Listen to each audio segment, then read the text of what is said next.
Assalamualaikum students, welcome back to my YouTube channel. Your teacher is here. Today our topic is phylum Arthropoda. आज जब हम arthropoda की जो है वो साइलेंट फीचर्स देखेंगे, उसके अंदर कौन कौन से ऑर्गेनिजम्स आते हैं, उसके एग्जांपल्स, उसके सारे ऑर्गन सिस्टम्स के बारे में और जो है वो उनकी एग्जांपल्स, इम्पोर्टेंस, जो भी सारी चीज़ें हम बाकी फाइलम के बारे में पढ़ रहे हैं वही सब कुछ हमने इस फाइलम के बारे में भी जो है वो पढ़ना है। तो हम अपना लेक्चर जो है स्टार्ट करते हैं। सबसे पहले है हमारे पास diverse group such as insects, crustaceans, spiders, scorpion and centipedes are included in this phylum. They are found in every type of habitat. Many of terrestrial members can also fly.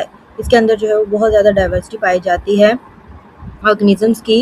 यहाँ पर insects जो है वो बहुत ज़्यादा जो है मौजूद होते हैं।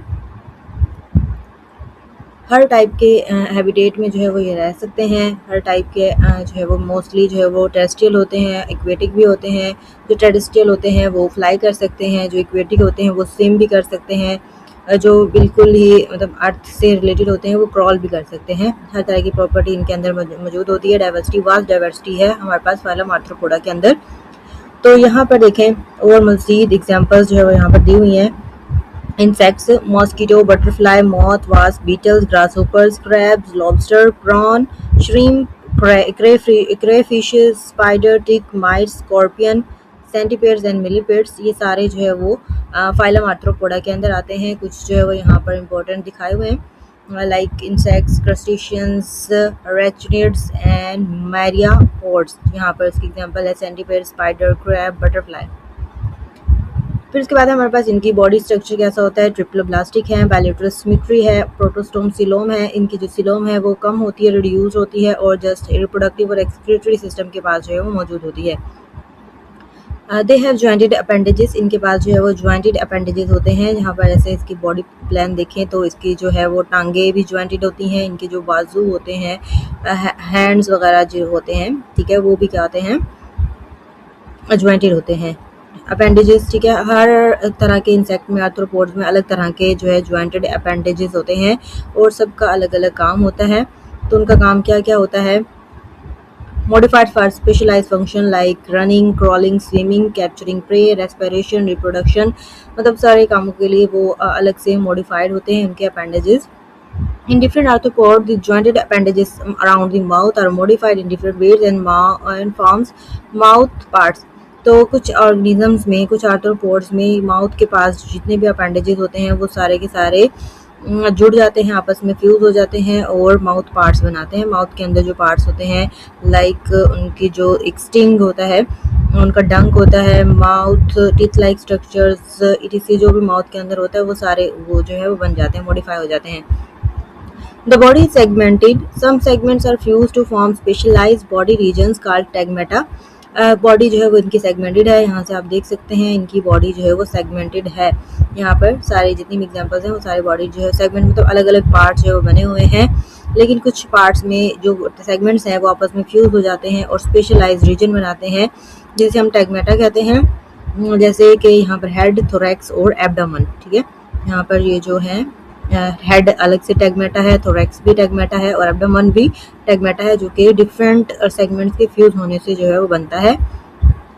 देन उसके बाद इसके जो है वो हम एक्सोस्केलेटन की बात करेंगे। इनके अंदर जो है वो स्केलेटन एक्सो पाया जाता है, जो कि क्यूटिकल का, जिसको हम क्यूटिकल भी कहते हैं, मतलब आउटसाइड द बॉडी क्यूटिकल की जो लेयर है जो कि एपिडर्मिस सिक्रेट करता है उससे जो है वो बनती है।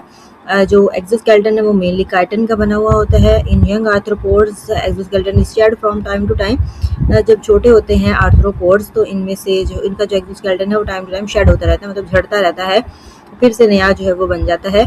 तो इसकी रीज़न क्या होती है, एक्सोस्केलेटन एक हार्ड स्ट्रक्चर है, अगर वो शेड नहीं होगा तो ऑर्गेनिज्म जो है वो ग्रो नहीं कर सकता। तो ऑर्गेनिज्म के ग्रो करने के लिए ज़रूरी है कि जो एक्सोस्केलेटन है उसको टाइम टू टाइम जो है वो शेड किया जाए। ये जो अमल होता है शेडिंग का और रिक्रिएटिंग का या रीसिक्रेटिंग का एक्सोस्केलेटन, तो इस अमल को हम एक्डाइसिस और मोल्टिंग कहते हैं। इंपॉर्टेंट टर्म है डेफिनेशन शॉर्ट क्वेश्चन के हवाले से। यहाँ पर ये जो है वो हमारे पास एक्डाइसिस और मोल्टिंग का प्रोसेस जो है वो शो किया हुआ है। ओल्ड एक्सोस्केलेटन फिर शेडिंग हो जाती है और जो है वो बॉडी साइज में इंक्रीज होती है और नया स्केलेटन जो है वो बना दिया जाता है। इस अमल को हम एक्डाइसिस और मोल्टिंग कहते हैं। They possess open type circulatory system इनका ओपन होता है, राइट। यहाँ पर जो भी चीज़ें लिखी हुई है मैं उनको एक्सप्लेन कर देती हूँ। ये है इसका सर्कुलेटरी सिस्टम जो कि ओपन टाइप होता है। इनका जो ब्लड है वो एक कैविटी के अंदर फ्लो कर रहा होता है, जिसे हम हेमोसील कहते हैं। उस कैविटी को जिसके अंदर ब्लड इसका फ्लो करेगा उसको हम हेमोसील कहते हैं। हेमोसील के अंदर एक ब्लड नहीं होता, ब्लड लाइक मटेरियल होता है, फ्लूइड होता है जो कि कलरलेस होता है, जस्ट क्योंकि उसके अंदर हेमोग्लोबिन नहीं होता, मतलब रेड कलर का जो एक पिगमेंट होता है वो उसके अंदर मौजूद नहीं होता, इसलिए वो कलरलेस होता है। और इसके अंदर जो है वो फ्लूइड जो कि होता है उसे हम हेमोलिम्फ कहते हैं। आर्थ्रोपोड्स का जो ब्लड होता है उसे हम हेमोलिम्फ कहते हैं। देन उसके बाद है most arthropod possess respiratory system that consist of tubes called trachea. Main tracheal tubes open out through openings called spiracles. Aquatic arthropod respire through gills. जो आर्थ्रोपोड है हमने पहले देखा था कि टेरेस्ट्रियल भी होते हैं और जो है वो एक्वेटिक भी होते हैं। तो जो हमारे पास टेरेस्ट्रियल आर्थ्रोपोड्स होते हैं उनके अंदर रेस्पिरेटरी सिस्टम जो है वो ट्रेकियल ट्यूब्स की फॉर्म में मौजूद होता है, जो कि स्पेशल ओपनिंग के जरिए बाहर की तरफ खुलता है। उन ओपनिंग को हम स्पायरेकल कहते हैं। एयर जो है वो स्पायरेकल के जरिए अंदर एंटर होती है, जो टिश्यूज हैं वहाँ पर जाती है, उनके साथ गैसेस एक्सचेंज होता है और वापस जो है वो स्पायरेकल्स के जरिए ही बाहर निकल आती है गैसेस एक्सचेंज के बाद। फिर इसका जो है वो ट्यूब लाइक जैसे सिस्टम होता है इसके अंदर, ठीक है। ट्यूब लाइक एक सैक लाइक होता है, एक ट्यूब लाइक होता है। ये दोनों का डिफरेंस मैं आप लोगों को बता चुकी हूँ, तो आप लोगों को पता होगा। सो मुझे कमेंट करके लाजमी बताइएगा कि इन दोनों में क्या डिफरेंस होता है। इसका डाइजेस्टिव सिस्टम जो है वो ट्यूब लाइक होता है। डिफरेंट जो है वो ऑर्गन्स मौजूद होते हैं, mouth, oesophagus, crop, midgut, gizzard, anus. Then उसके बाद उसका एक्सक्रीटरी सिस्टम उसका मालपीजियन ट्यूब्यूल्स का बना हुआ होता है। these are narrow tubules projected from the alimentary canal attached at the junction of midgut and hindgut. Malpighian tubules जो स्पेशलाइज्ड ट्यूब्यूल्स होती हैं, नैरो इन साइज होती है, जो कि मिडगट और हाइंडगट के दरमियान में बिल्कुल मौजूद होती हैं, ठीक है। इनका काम क्या होता है, ये हेमोलिम्फ में से नाइट्रोजन वेस्ट जो है वो फिल्टर कर लेती है और फिर उसके बाद उसको हाइंडगट में भेजती है। हाइंडगट्स की मदद से हाइंडगट से होते हुए वो जो है वो आउटसाइड द बॉडी मूव कर देता है। और इसका जो एक्सक्रीटरी प्रोडक्ट होता है वो होता है हमारे पास यूरिक एसिड क्रिस्टल की फॉर्म में, solid uric acid crystal. Arthropods का जो एक्सक्रीटरी प्रोडक्ट है वो यूरिक एसिड होता है। देन उसके बाद उसका nervous system, they have well developed central nervous system. उनके पास सेंट्रल नर्वस सिस्टम होता है, मतलब ब्रेन होता है उनके पास सेंट्रल नर्वस सिस्टम। और वो ब्रेन किस फॉर्म में होता है, 3 fused pair of cerebral ganglia in head region में ब्रेन लाइक जो है वो सेरेब्रल गैंग्लिया होता है। There is a double ventral nerve cord which has ventral ganglia in each segment. यहाँ पर देखें ब्रेन के पास जो है वो 3 fuse pair of cerebral ganglia है, इन्हीं से जो है वो फिर वेंट्रल नर्व कॉर्ड जो है वो निकल रही है, वेंट्रल गैंग्लिया तक जा रही है, ठीक है। ये इसका जो है वो नर्वस सिस्टम है, पूरी बॉडी में मैसेजिंग के लिए इनसे जो है वो छोटी छोटी ब्रांचेस जो है वो निकल रही होती हैं। देन उसके बाद इसके सेक्स की बात करें तो जो है ये यूनिसेक्सुअल होते हैं, मतलब मेल फीमेल जो ऑर्गेनिज्म है वो अलग होते हैं। एक टर्म होती है हमारे पास बायसेक्सुअल, वो मैं पहले बता चुकी हूँ, तो वो आप लोग मुझे बताएंगे कि बायसेक्सुअल और यूनिसेक्सुअल में क्या डिफरेंस है। They have well developed compound eye, इनके पास एक कंपाउंड आई होती है और एंटीना होता है। दे कैन स्विम, क्रॉल और fly depending on their habitat. जिस हैबिटेट में वो रह रहे हैं उसके अकॉर्डिंग वो स्विम भी कर सकते हैं, फ्लाई भी कर सकते हैं और क्रॉल भी कर सकते हैं, ठीक है।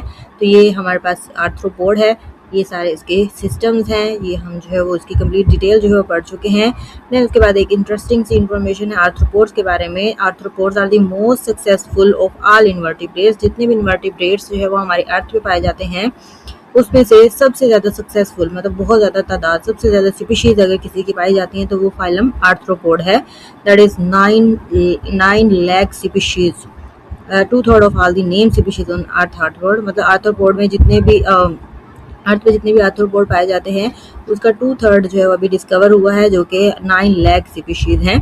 बहुत ही ज़्यादा इंसेक्ट्स जो है, बहुत ही ज़्यादा तादाद में इंसेक्ट्स जो है वो मौजूद हैं हमारे इन्वायरमेंट में। So this is all about phylum arthropoda. Chapter 1 हम बायोडाइवर्सिटी और क्लासिफिकेशन का पढ़ रहे हैं। तो स्मार्ट सिलेबस के मुताबिक जो है वो हमारे सिर्फ 2 ही टॉपिक रह गए आगे, 2 फाइलम रह गए हमारे। एक phylum Echinodermata and the last one is phylum Chordata. तो इंशाल्लाह हम 2 लेक्चर्स में कंप्लीट कर लेंगे इसको। तो फ़िलहाल के लिए जो है वो आप लोगों के लिए ये लेक्चर है। होपफुली आप लोगों को समझ आ गया होगा। So keep supporting and keep learning. आज के लिए इतना ही काफ़ी है। So thank you so much. Hopefully आप लोगों को समझ आ गया होगा। ये सारे डायग्राम्स आप लोग जो है लाजमी ऐड किया करें, क्योंकि लोग क्वेश्चन बगैर डायग्राम के पूरे मार्क्स आप लोगों को कभी भी नहीं देगा।